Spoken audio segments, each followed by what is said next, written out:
We'll start. We'll chant Om 3 times, followed by the invocation shlokas.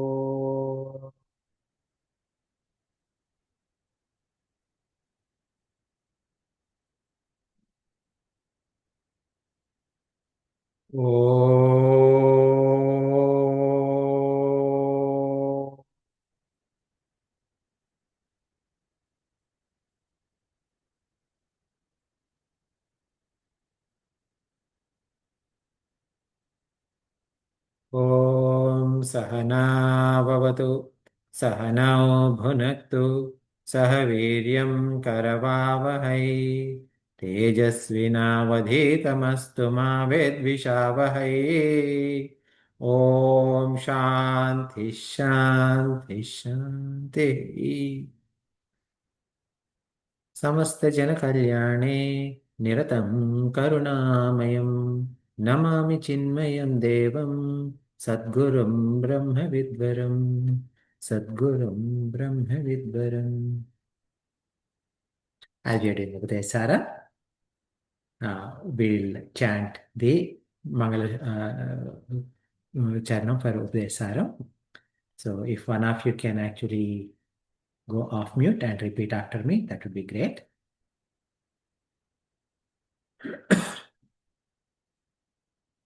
अन्तर्यश्च बहिर्विधूततिमिरम् अन्तर्यश्च बहिर्विदुरतिमिरम् ज्योतिर्मयं शाश्वतम् ज्योतिर्मयं शाश्वतम् स्थानं प्राप्य विराजते विनमताम् स्थानं प्राप्य विराजते निनामताम् अज्ञानम् उन्मूलयन् अज्ञानमुन्मूलयन् पश्यन् विश्वमपीदमुल्लसति यो पश्यन् विश्वं वपीत उल्लसति यो विश्वस्य पारे परः विश्वस्य पारे परः तस्मै श्रीरमणाय लोकगुरवे तस्मै श्रीरमणाय लोकगुरवे शोकस्य हन्त्रे नमः. शोकस्य हन्त्रे नमः. In Upadesha Sara, Bhagavan Raman Maharshi Ji was covering 4 different paths, starting with path of karma, Karma Yoga Marga, followed by Bhakti Yoga Marga, followed by Yoga Marga meaning Raja Yoga Marga, and finally Jnana Yoga Marga. Now, as we spoke before, even though they are all 4 appear to be different paths, externally, there's a commonality in all of them. Bhakti is common in all of them. And so we have already covered 3 and we have to start the 4th one. Now, towards the end of the 3rd marga, which is the yoga marga, what he said is that when we do pranayama, with pranayama, we can control the mind temporarily. When we control the mind temporarily, the mind goes to what we call as manolaya. In this manolaya, the mind is controlled, tamed. However, as soon as the pranayama is stopped, the mind comes back. But if you want to control the mind completely, what we need to do is that we need to do pranayama, followed by when the mind is quiet, at that time, we have to do the Eka Chintana. Eka Chintana is nothing but a thought like about Jiva Brahma Aikyata, that I am one with God. Okay, Aham Brahmasmi is one example, or many other shlokas are there, mantras and shlokas are there in our entire Upanishadic literature as well as Prakana Granthas about this Eka Chintana. Then, if we do that, then in that case, what happens is the manas will be, instead of manolaya, manonasha happens. Now, when we say manonasha, all it means is that it is not the destruction of mind per se, but destruction of likes and dislikes and vasanas, etc., because of which you start seeing samatvam. Samatvam is oneness in all. And this this thought is slowly, like with this, he's slowly bringing the he's slowly like what you call, like transition with these thoughts. He's slowly transitioning from the yoga marga to jnana marga. He says that when there is a eka chintana, when there is nashtamanasa happens, there is no more drishya. Okay? As we studied in the Drsya Viveka, anything that is seen externally in the outside world or seen internally, meaning like whatever I imagine, whatever thoughts come, all of that is seen. Whatever is seen, Drishya is not me. Okay. So when this with Eka Chintana, the thought that I am one with Brahman, this Drishya is negated. When this Drishya Varitam in the Chittam happens, then your Chitva Darshana happens, then that Chitva Darshana means the Chaitanya Darshana, means that consciousness alone remains without any thoughts, thought-free consciousness remains, and that alone is Tattva Darshanam, or the seeing of Lord. And with that, what he says is that Manasam tu kim Margane krute naiva manasam marga arjavat. So when you look at what is this mind, okay, and once we start observing this mind starts disappearing, and this mind starts ceasing, okay, because mind cannot take this direct approach of looking at it. So just like, so mind is basically, what happens is that mind is nothing but flow of thoughts. All these flow of thoughts are powered by consciousness, the Chaitanya in us. And they are like the rays that are being emanated out. And when you look at these rays, it has to take back to the source, that is consciousness. Now, this idea is very simple to say, and we can actually make it happen for a few seconds. But what happens is that immediately the mind comes back saying, this is so cool. Actually, I could do this. Okay. So then we have to negate the mind and do this. And this is how, like, it's a little bit of a difficulty is there.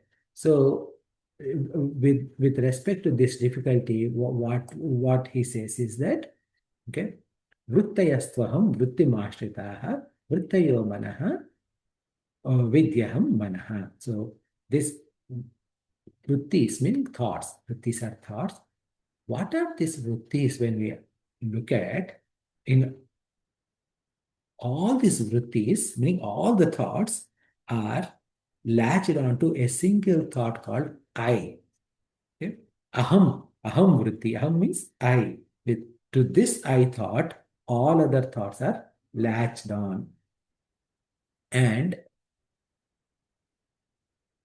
the other thoughts are changing. So like every thought we have, there are two parts with aham vritti and idam vritti. And this aham vritti, I thought, never changes, whereas idam vritti keeps on changing. This is where we stopped in the last session. And because I think Arulji, you weren't, if I recall, you weren't there last session. So let me explain a little bit more.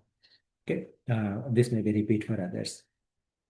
is that when I see this remote control, I have a thought, this is a remote control. When I say this is a remote control, the complete sentence is, I perceive that this is a remote control. Now, from there, when I look at another object, such as these glasses, what happened? These are glasses. So the remote control is gone, glasses have come. But I perceive that these are glasses that I thought is same between this remote control and this. Like this, in every thought, I thought is there right from the time I wake up till the time I go to sleep.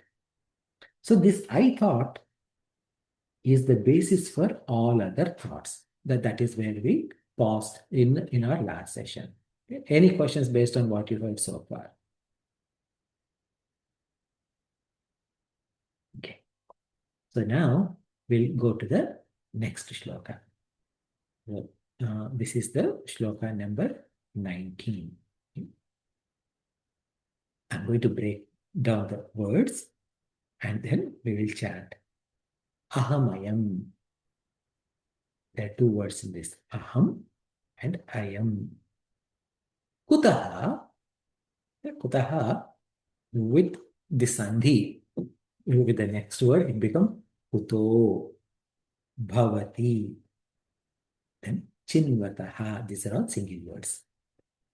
I patatyaham. In patatyaham, there are two words. Patati and aham. Together becomes patatyaham. Nija and vicharanam. Nija vicharanam. So this is the breakdown. So one of you please go off mute and repeat after me. Ahamayam kuto bhavati chinvataha. Ahamayam kuto bhavati chinvataha. Aipatatyaham nija vicharanam. Aipatachaham nija vicharanam. So, aham, ayam. Okay.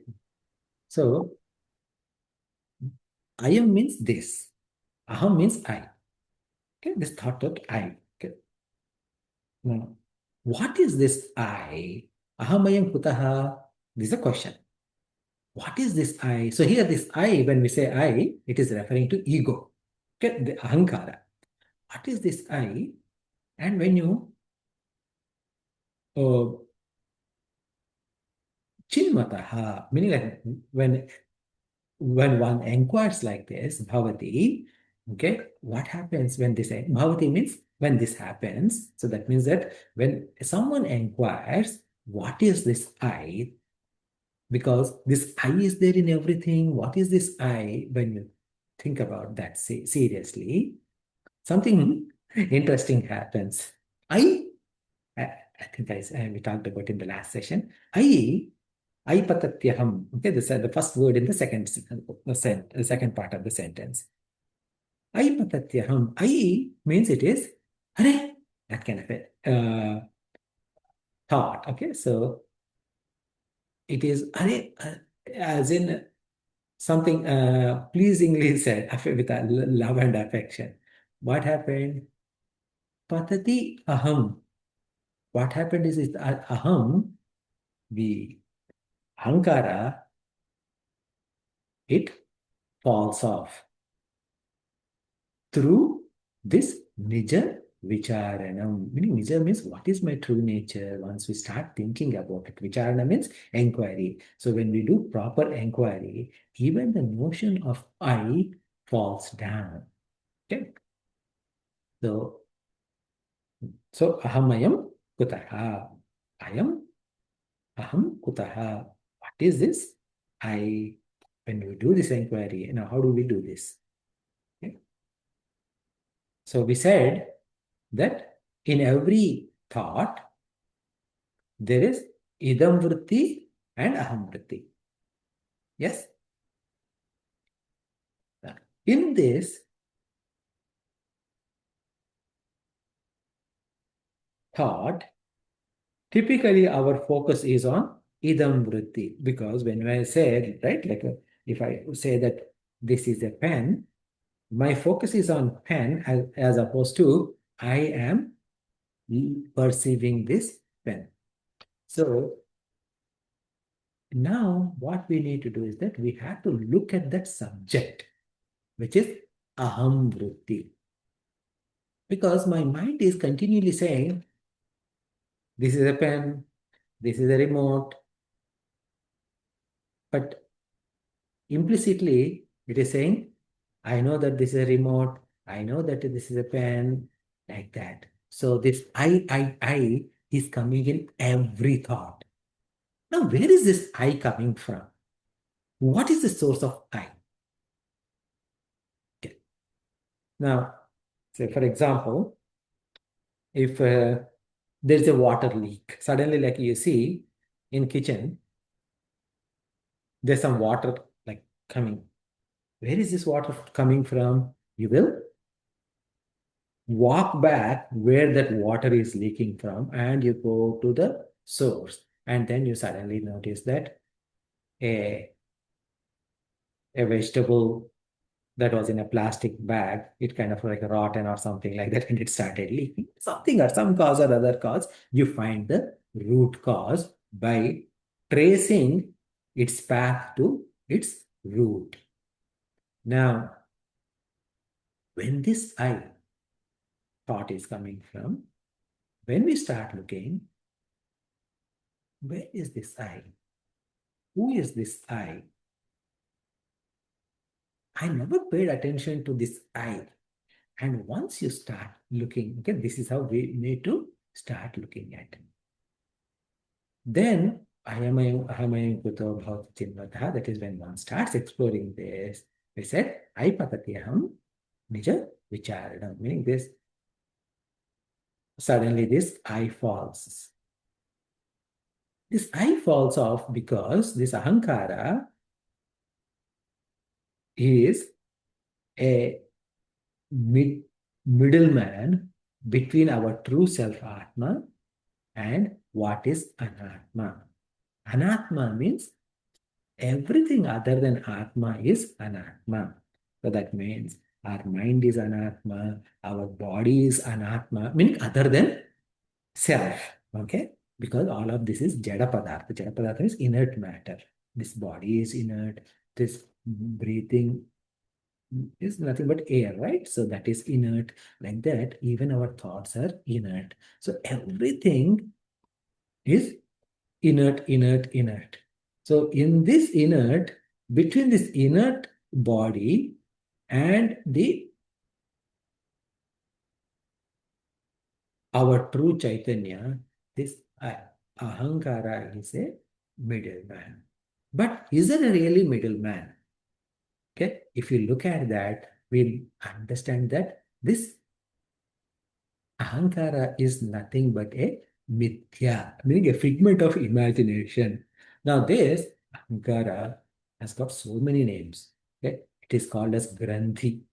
It is called as because Granthi means it is a knot. Why is it called a knot? Because it is tying the chit, which is our Atma, and this Jada Padartha. Jada Padartha is this inert matter, and they're tying together. So that's why it is also called as Hrudaya Granthi also. Okay? And when this Hrudaya Granthi is cut off, there will be some texts where they say, you cut off this Hrudaya Granthi and then you will attain moksha. Okay? So then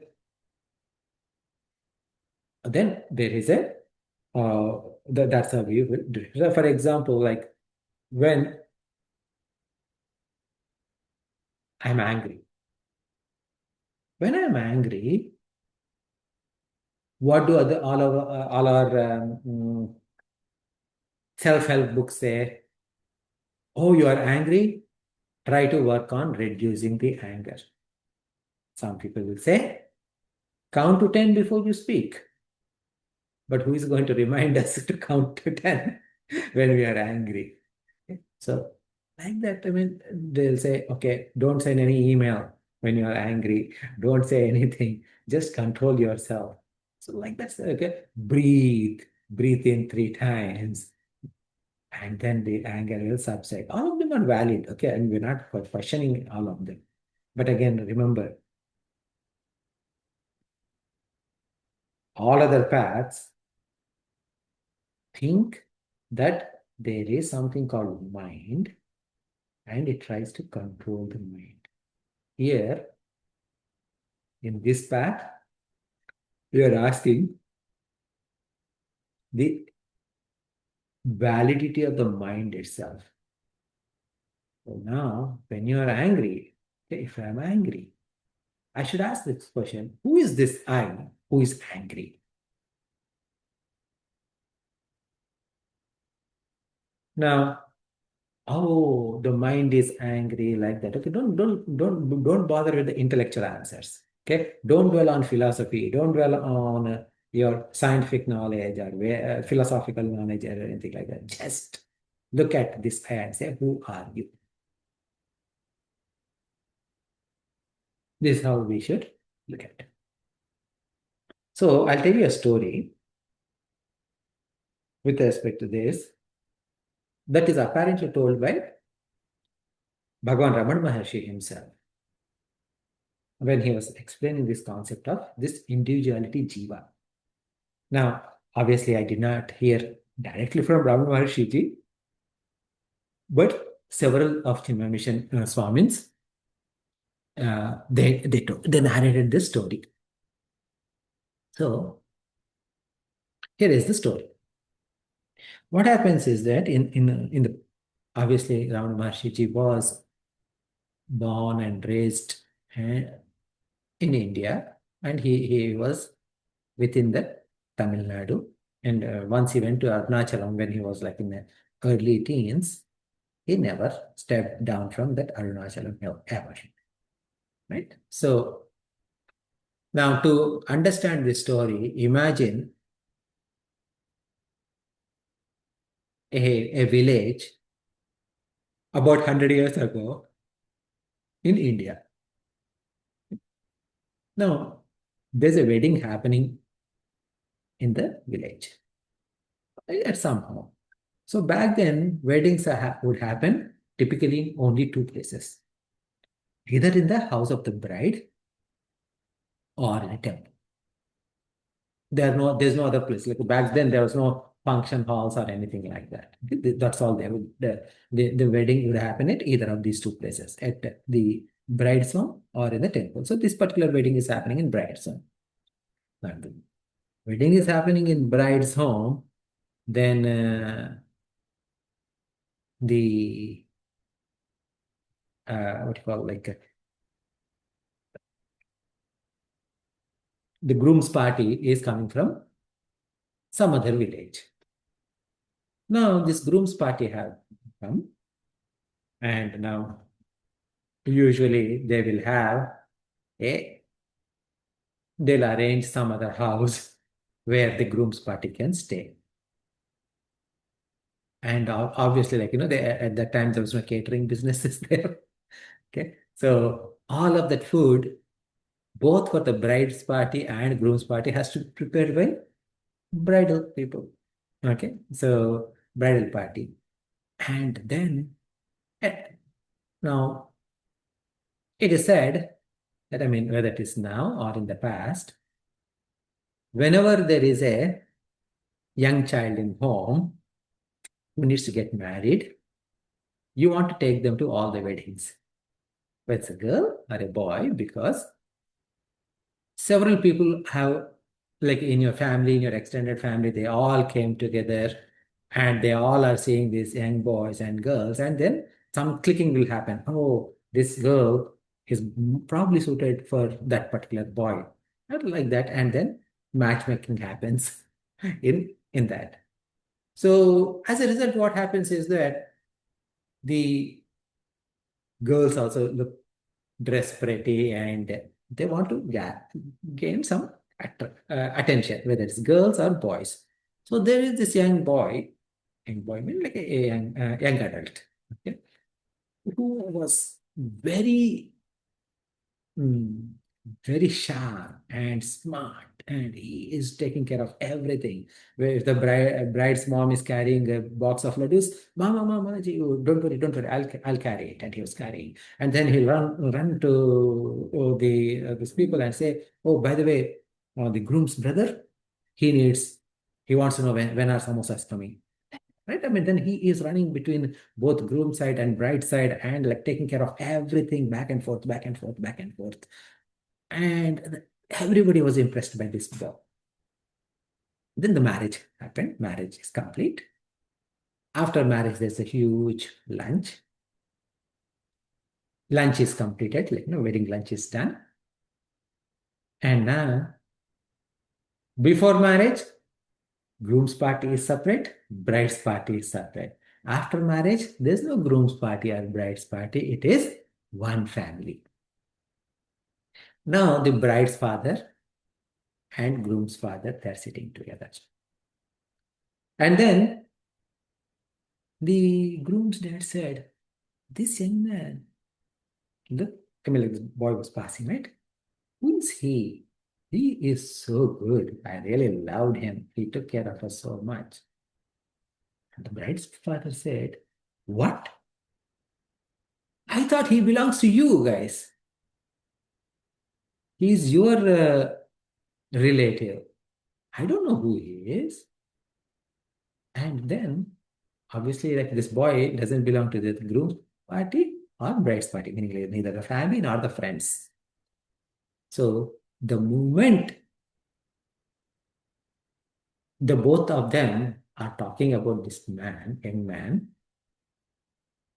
he got the idea that he is the subject of the conversation.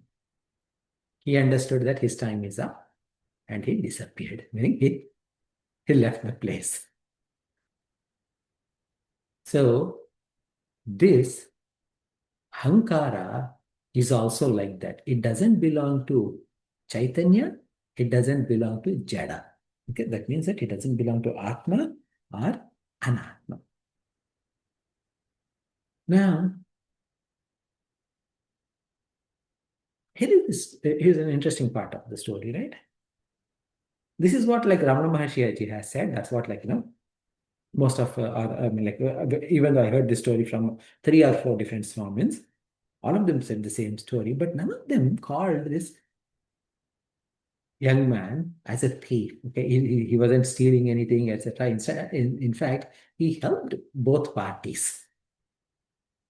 So, what kind of a story is this? Why is it not like he is not a thief? Okay, so this does anyone know why wasn't he called any bad names uh, based upon your previous understanding? I am looking at people who finished Drg Drsya Viveka a while ago.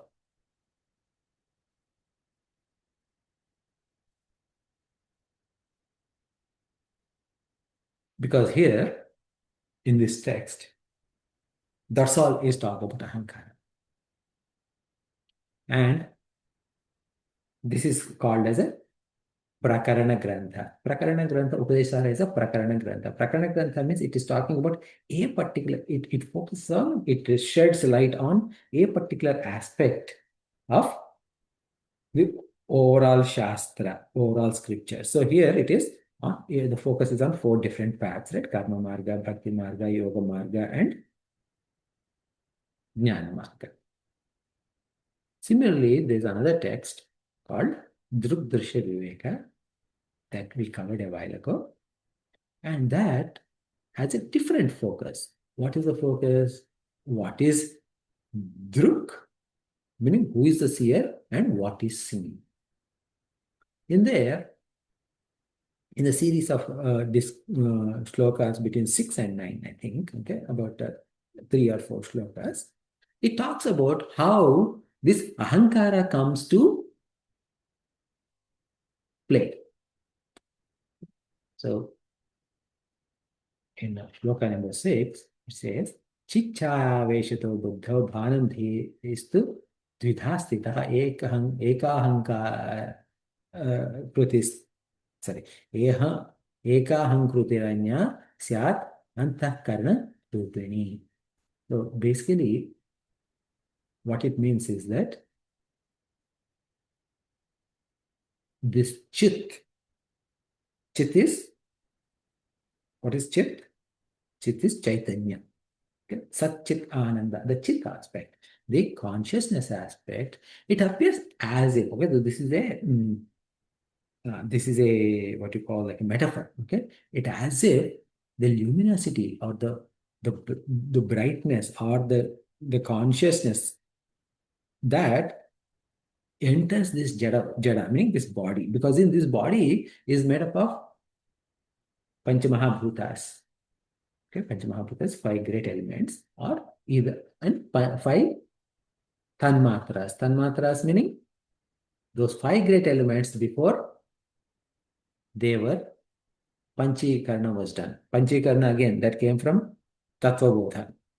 Okay? Because before Panchikarna, they are all in subtle levels, these these Panchabhutas. Okay? So from the subtle elements of these Panchamahabhutas, the mind is born from the Sattvika Amsha of Sattva aspect of these Panchamahabhutas, mind is born.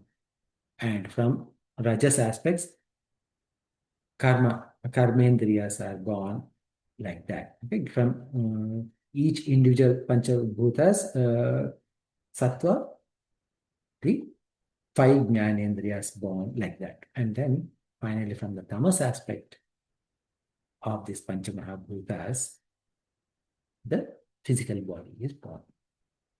So that's how we studied. This is from another text called Tattvabodha. So that is why we say that this whole body is jada or inert. This mana, buddhi, chitta, ahankara, they are also actually inert. And all our karmendriyas, jnanendriyas. Karmendriyas meaning they are organs of action. Jnanendriyas, organs of senses. All of them are coming from Prakriti, which is jada or inert. Now, in this, what happened is that this chit, the Chaitanya has entered as if.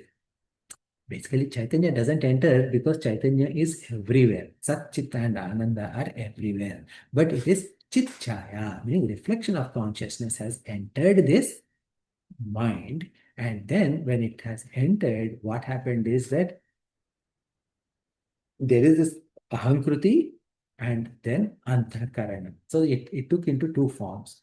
One is called Ahamkruti or Ahankara, and then Anthakarana is other one, which is Manas, Buddhi, and Chitta. Chitta meaning memories. These three are Anthakarana, and Ahamkruti is different, which is Ahankara. Okay. So now when they entered like this, what happened is that this Chaya, which is the Chit, is what? It is Chaitanya Swarupa, enlivening factor.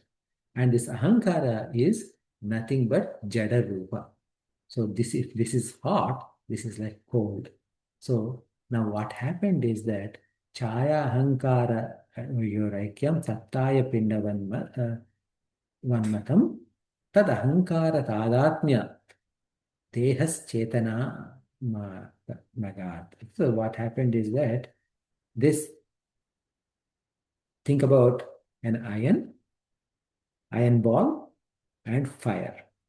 Now when this iron ball is put in fire, so actually before fire, right? Fire has no shape, iron ball has got shape. Iron ball is cold, fire is hot. But if this iron ball is placed in fire for a while, it appears as if iron ball is also has got a shape of, like has got the luminosity of this fire. Okay. Now, and it is hot, it is looking like fire. And if you rotate that iron ball with something, right? Like you cannot hold the iron ball, but like let's say if this iron ball is tied to a chain with like a bunch of other pieces of iron, and like if you rotate, it is as if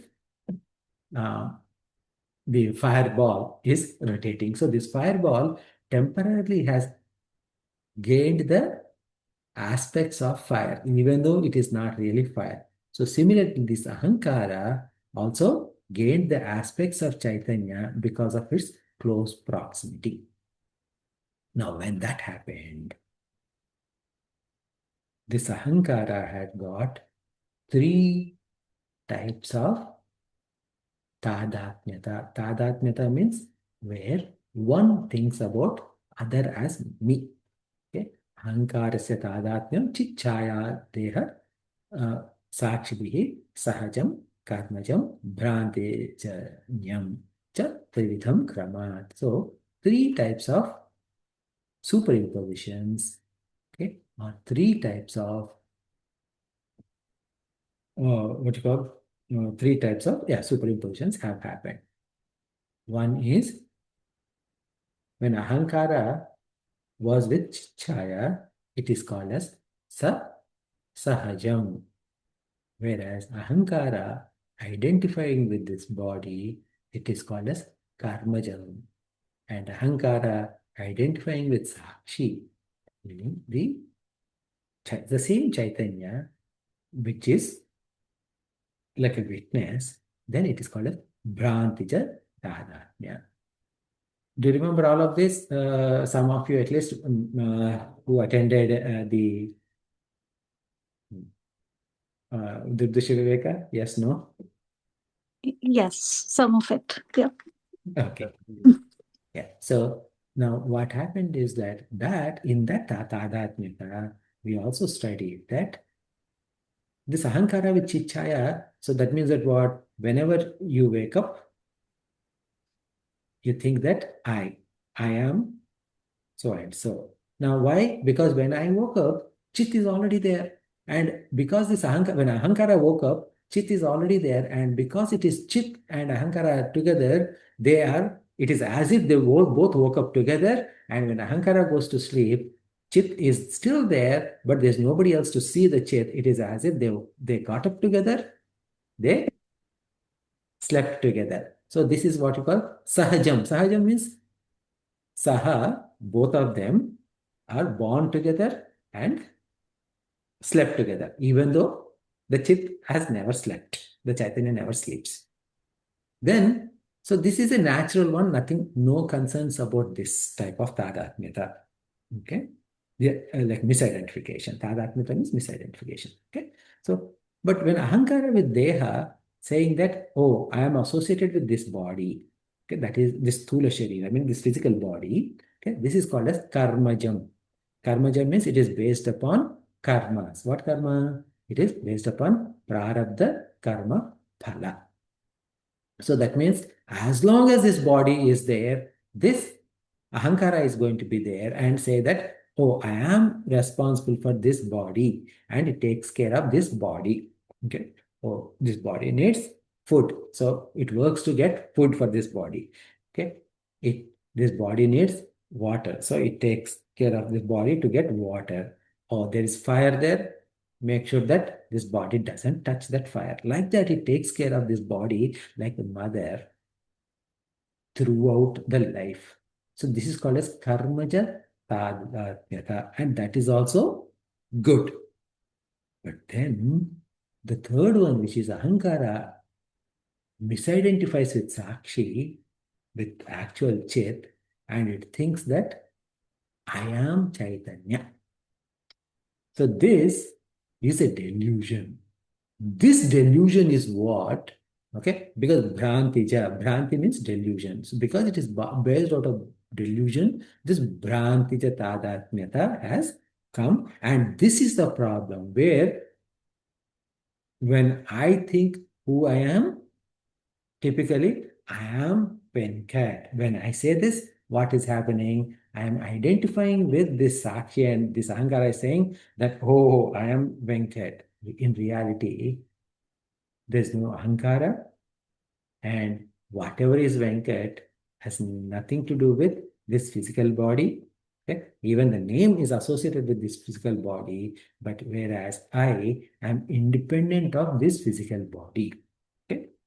This is the idea, right? So these concepts, again, like why I took a little bit of a diversion is to ensure that, to remind you, to some of you who attended the Drisya, okay, to remind you this, that what is this Ahankara is described in a different Prakarana Grantha, like that each Prakarana Grantha has got a particular role to play. That's why we study multiple Prakarana Granthas. We don't say like, okay, we studied one Prakarana Grantha, we know all. We don't say that. Okay.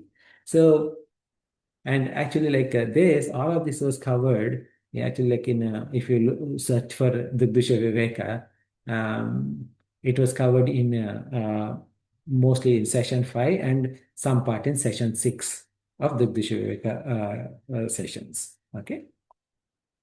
So any questions about this Ahankara before we move on?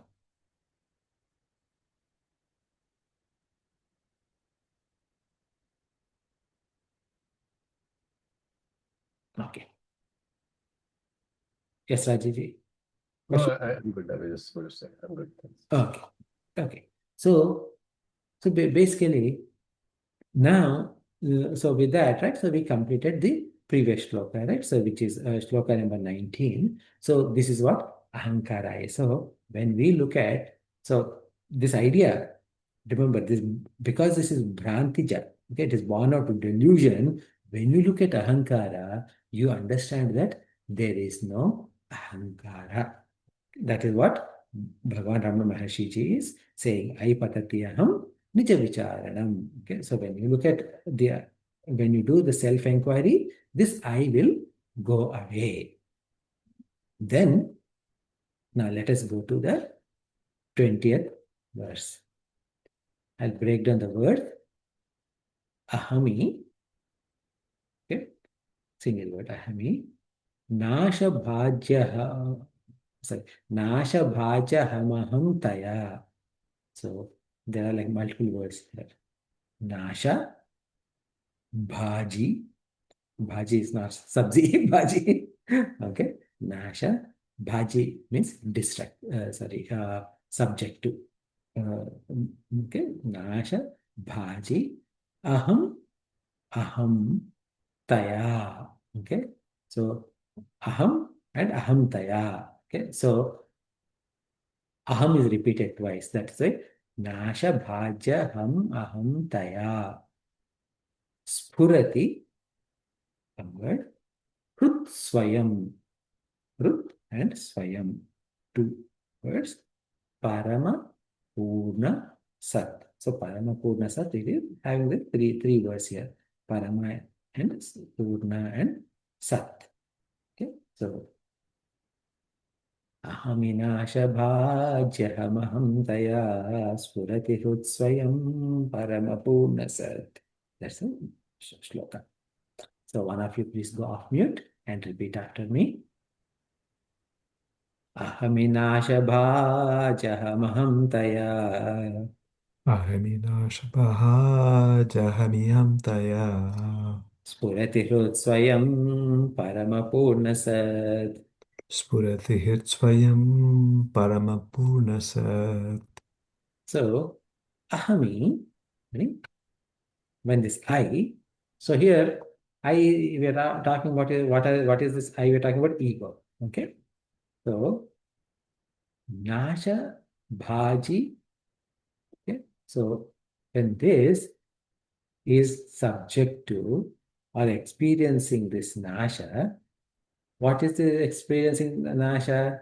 Aham taya. This aham is I, and aham taya means as I-ness in the form of ego. That's what is aham taya. I as ego is when this is going to be, when this is destroyed, spurati means shines. What is shining?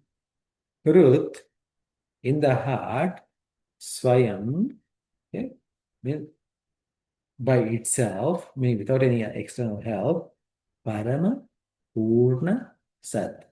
Parama is supreme or ultimate. Purna is full or complete. Sat, that is existence. So that means what happened is that when this I notion, aham, when this I notion, aham means we're talking about ahankara. Okay? When that ahankara is fades away, there is another I that is coming up. What is that? That is the real I. This I shines on its own Swayam, and it is complete and it is ultimate. Okay? So basically, in our last session, we talked about two I's. Remember, one is small I, other is capital I. Small I is representing ahankara or ego, and capital I is representing our true self. Okay. Now, we said that small I, just as a quick reminder, small I is representing a small line followed by a dot on that. Capital I is one big vertical line. And in small I, we said that there is a separation between that dot and that long, the line, the vertical line. And that in that case, that vertical line is representing ahankara, and the dot is representing Bhagwan. And then there is a separation between Bhagwan and the vertical line. Okay? So there is a two-ness or a duality is there. When through this aham sadhana, when we get rid of this I, what happens is that there's a new I that emerges, the true self, where there is no difference or delineation between me as an individual and Bhagavan as collective. There is only oneness, one thing. That is the idea of this. Okay. So ahami nasha bhaja sati. Okay, meaning nasha bhaja sati. Sati means in case, at the event of destruction of this ahamkruti. Then what happens when ahamkruti is destroyed? All idam vrittis are based upon ahamkruti. If there is no ahamkruti, then there is no idam vritti also. So this ahankara, which is the cause of this entire samsara, which is neither the self nor the body, which has holding me as a hostage throughout my life, when this ahamkruti, which is always acting upon my behalf, okay, as if I have given its a power of attorney to act on my behalf, and which is like constantly beating, okay, like a heartbeat, okay, aham, aham, aham, aham, aham, aham, okay. So it is beating like this. Like when you say aham, aham, taya, right? That means that it is as if ever present, okay. That's continuously that is there. That aham taya, that ahami, when it is destroyed, then the real aham comes. How that Prut Swayam Spurati, meaning like once this false I or this ego falls off, we don't need to do anything else. That real I automatically on its own, okay, this core of me, that emerges, the real I emerges. Okay? Now, in many other Prakarana Granthas also it is said, all we need to do is, we don't have to do two things, meaning I need to drop off my ego and I need to find my true self. No, you drop off the ego and the true I automatically self shines. Okay, so it is something like this. When you want to let the light in on a day, okay, on a bright morning, where in a room, in a dark room, and room is dark because there are like, blinds, dark blinds are covered throughout the windows. Okay? You don't need to open those curtain and then like do something else to push that light in. Okay, the moment those curtains are moved, the light that is already there, it shines forth right in the room. In the same way, this one thing that we get rid of this ego, as soon as this ego is removed, the real I emerges. Okay? So again, Ramana Maharshi, as we said, right? He did not study Vedanta like us.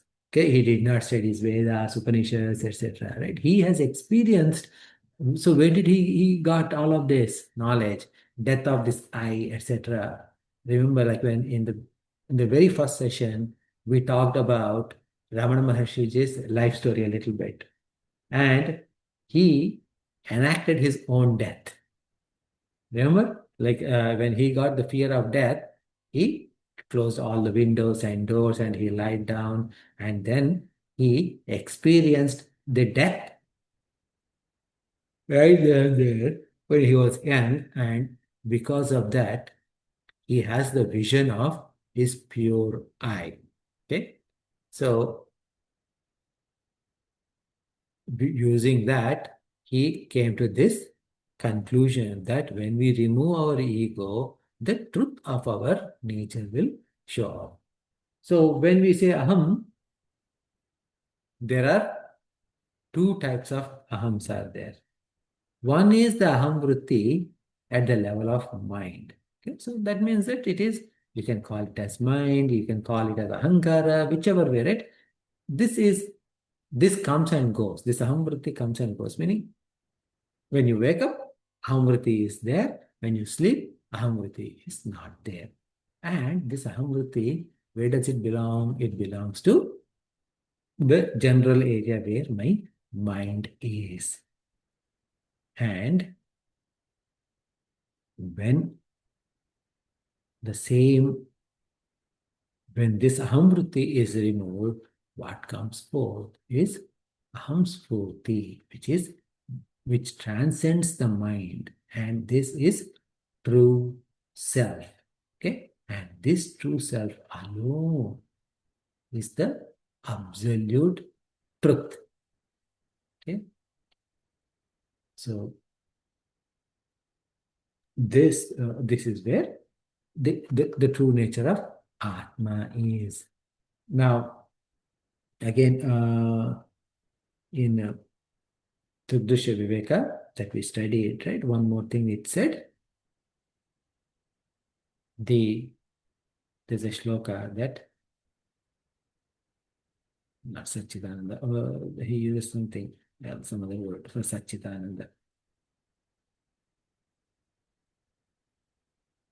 Asti bhati priyam nama rupa scha ekapanchakam sarva nama aditrayam brahma rupam jagat rupam tatodvayam. This is a shloka from Drg Drsya Viveka. Well, what does it mean? Anything and everything in this world is made up of 5 things. What are those 5 things? Asti. Asti means existence. Sat. Okay, so there, the author of the text, Drg Drsya Viveka, who was the author? Swami?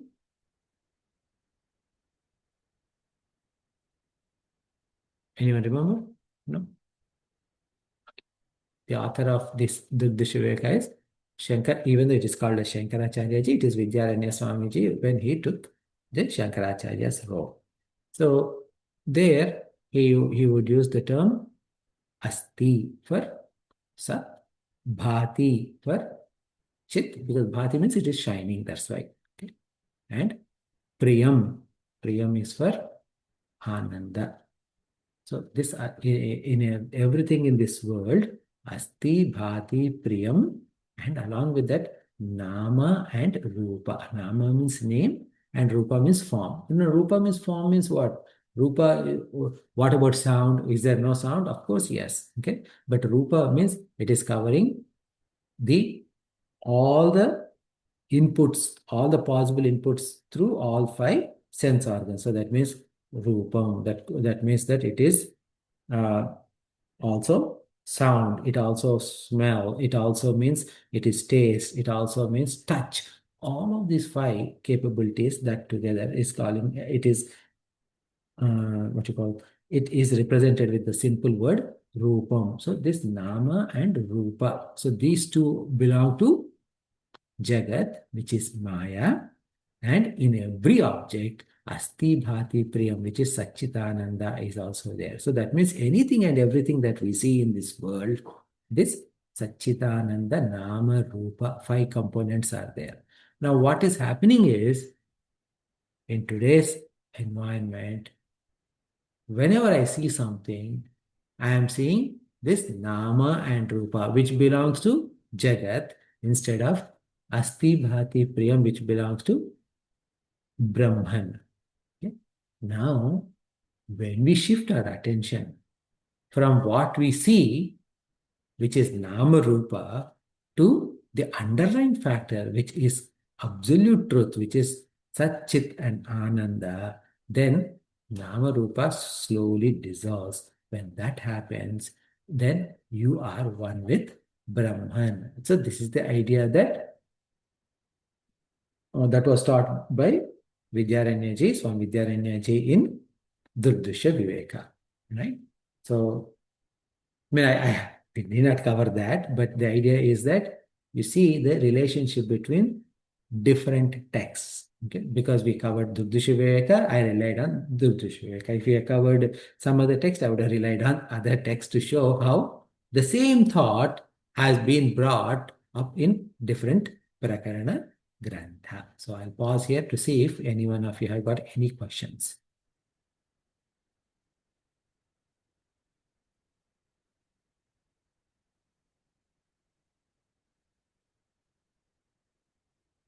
No questions, everything is crystal clear?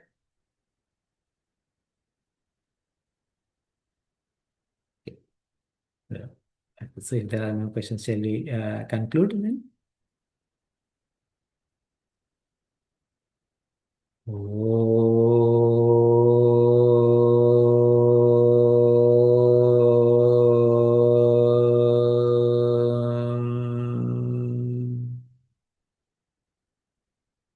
पूर्णमदः पूर्णमिदं पूर्णात् पूर्णमुदच्यते पूर्णस्य पूर्णमादाय पूर्णमेवावशिष्यते ॐ शान्ति शान्ति शान्ति हरिः ॐ श्रीगुरुभ्यो नमः हरिः ॐ